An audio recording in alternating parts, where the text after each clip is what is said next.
আমার বাড়িতে আছে একটা টিয়া পাখি। এর দুষ্টুমিটা খালি তোমরা দেখতে থাকো। আমি আর আমার মেয়ে জানলার বাইরে দেখছি লাইট জ্বলছে, কত লোক যাচ্ছে রাস্তা দিয়ে। আমি আর আমার মেয়ে দেখছিলাম। অচানক আমার চোখ গেল এই যে বদমাসটার দিকে। দেখতে পাচ্ছ কী হারে গলাটা বের করেছে। ও দেখছে আমি আর আমার মেয়ে জানলার বাইরে উঁকি মারছি, তো ও কেন মারবে না? তাই ও খাঁচা থেকে গলাটা বের করে দেখতে পাচ্ছ উঁকি মারছে। আর যখনই ওকে আমি আওয়াজ দিচ্ছি এই কি হচ্ছে, তখনই আমার দিকে তাকাচ্ছে। আবার কিছুক্ষণ বাদে সেই একই বদমাশি করে যাচ্ছে। একবার আমার দিকে তাকাচ্ছে, একবার জানলার বাইরে, আর একবার কী করছে তোমরা কি খেয়াল করেছো?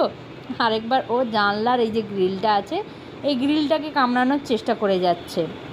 চেষ্টা করেও কোনো লাভ নেই, ও কামড়াতেই পারবে না, উল্টে ওর দাঁত ভেঙে যাবে। তবুও শোনে না, তবুও কামড়াচ্ছে। দেখো যতবার আওয়াজ দিচ্ছি, ওর নাম হচ্ছে মিঠু।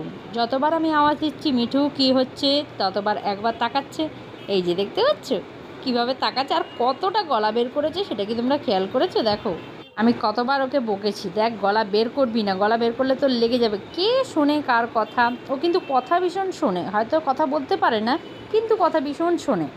আর খাওয়া দাওয়ার কথা তো নাই বললাম, ওকে যাই দিই তাই খায়। তোমাদের পাখি বাড়িতে যাদের পাখি আছে তারা কি জানো পাখি আইসক্রিমও খায়? আমার বাড়ির পাখি তো সব খায়, কোনো কিছুতে ওর বাদ নেই। মাঝে মাঝে একটু দুষ্টুমি করে, বাট চলে যায়, কোনো অসুবিধে নেই আমাদের।